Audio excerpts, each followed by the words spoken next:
នៅរមណីយដ្ឋានរាជធានីលង្វែកព្រះសង្ឃអាចារ្យជាមួយប្រជាពុទ្ធបរិស័ទរួមគ្នាប្រារព្ធពិធីបុណ្យសឹកទានចំណាំព្រះវស្សាអំពីក្រមួនឃ្មុំសុទ្ធដើម្បីដង្ហែទៅវេរប្រគេនដល់ព្រះសង្ឃដែលគង់ចាំវស្សាពិធីបុណ្យសឹកទានចំណាំព្រះវស្សាអំពីក្រមួនឃ្មុំគឺជាពិធីបុណ្យបែបព្រះពុទ្ធសាសនាដែលជាទំនៀមទម្លាប់ខ្មែរតាំងពីបុរាណរៀងមកដែលត្រូវបានប្រារព្ធឡើងមុនថ្ងៃ1រោចខែអាសាឍដែលជាថ្ងៃចូលព្រះវស្សាមកដល់ដើម្បីរៀបចំហែទានព្រះវស្សាទៅប្រគេនព្រះសង្ឃតាមវត្តអារាមសម្រាប់ទ្រង់គង់ចាំវស្សារយៈពេល3ខែក្នុងរដូវវស្សាពិធីបុណ្យនេះត្រូវបានប្រារព្ធឡើងក្រោមគំនិតផ្ដួចផ្ដើមដោយព្រឹទ្ធមេត្តាពាន់វស្សាអគ្គមហាឧបាសិកាពុទ្ធសាសនូបត្ថម្ភធម្មរាជទេវីសៀងសុកហឿនត្រូវជាម្ដាយបង្កើតលោកជំទាវអុកញ៉ានាងវិសាខា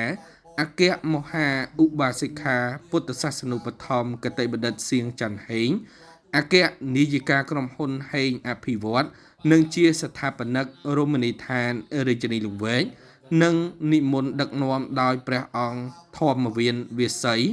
ច័ន្ទមុនីព្រះបាឡាត់គុណស្ដីទីខេត្តកំពង់ឆ្នាំងនិងជាព្រះចៅអធិការវត្តចន្ទបជូតនារាមហៅវត្តសុទ្ធព្រមទាំងប្រជាពុទ្ធបរិស័ទជិតឆ្ងាយជាច្រើន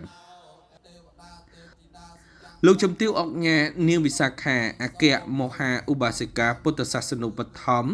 គតិបណ្ឌិតសៀងច័ន្ទហេងមានប្រសាសន៍ឲ្យដឹងថាពិធីបុណ្យសឹកទានចំណាំព្រះវស្សាអំពីក្រមួនឃ្មុំសុទ្ធនាពេលនេះមានចំនួន10ដើមនិងត្រូវបានប្រារព្ធឡើងរយៈពេល5ថ្ងៃចាប់ពីថ្ងៃទី22ដល់ថ្ងៃទី26ខែកក្កដាដើម្បីដង្ហែទៅវេរប្រគេនដល់ព្រះសង្ឃដែលត្រូវគង់ចាំវស្សាចំនួន5វត្តមានរយៈពេល3ខែចាប់ពីថ្ងៃទី27ដល់ថ្ងៃទី29ខែកក្កដា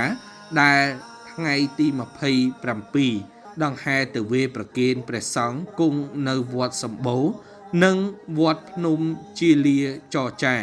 ក្នុងខេត្តកំពង់ចាមថ្ងៃទី28ដង្ហែទៅវត្តវិហារធំនៅលើភ្នំព្រះរាជទ្រព្យខេត្តកណ្ដាលនិងវត្តចន្ទបជូតនារាមហៅវត្តសុទ្ធ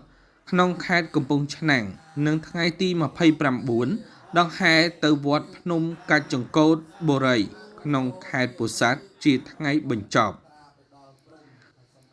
លោកជំទាវឲ្យដឹងទៀតថារាជរដ្ឋាភិបាលនីតិកាលទី7នេះក្រោមការដឹកនាំរបស់សម្ដេចមហាបវរធិបតីហ៊ុនម៉ាណែតនាយករដ្ឋមន្ត្រីនៃព្រះរាជាណាចក្រកម្ពុជាបានបន្តយកចិត្តទុកដាក់យ៉ាងខ្លាំងលើវិស័យព្រះពុទ្ធសាសនាដែលជាសាសនារបស់រដ្ឋឲ្យដើរទន្ទឹមគ្នានឹងការអភិវឌ្ឍលើគ្រប់វិស័យ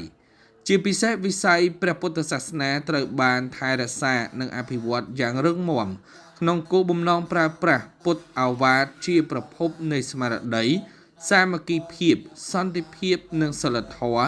ដើម្បីដឹកនាំប្រទេសជាតិទៅរកការអភិវឌ្ឍប្រកបដោយចីរភាពលោកជំទាវបន្ថែមទៀតថាព្រះពុទ្ធសាសនាជាគ្រឹះនៃវប្បធម៌និងអត្តសញ្ញាណជាតិខ្មែរដោយអភិរក្សនិងផ្សព្វផ្សាយពិធីសាសនាបុរាណឲ្យបានគង់វង្សសូមបញ្ជាក់ដែរថាប្រពៃណីសឹកទាននេះនៅតែបន្តរហូតមកដល់សព្វថ្ងៃជាការផ្សារភ្ជាប់ជាមួយនឹងជំនឿក្នុងព្រះពុទ្ធសាសនាព្រោះថាទានព្រះវស្សានេះតំណាងឲ្យពន្លឺនៃបញ្ញាញាណសេចក្តីល្អការលះបង់និងការគោរពប្រតិបត្តិក្នុងព្រះពុទ្ធសាសនាសម្រាប់ព្រះសង្ឃដែលគង់ចាំវស្សាត្រូវសិក្សាធម៌អានិងទន្ទិញនៅពេលយប់ដូច្នេះទើបប្រជាពុទ្ធបរិស័ទបាននាំយកនៅក្រមួនឃ្មុំសុទ្ធមករំលាយសិទ្ធធ្វើជាទានដើម្បីប្រគេនព្រះសង្ឃទុកសម្រាប់ប្រើប្រាស់សម្រាប់បំភ្លឺ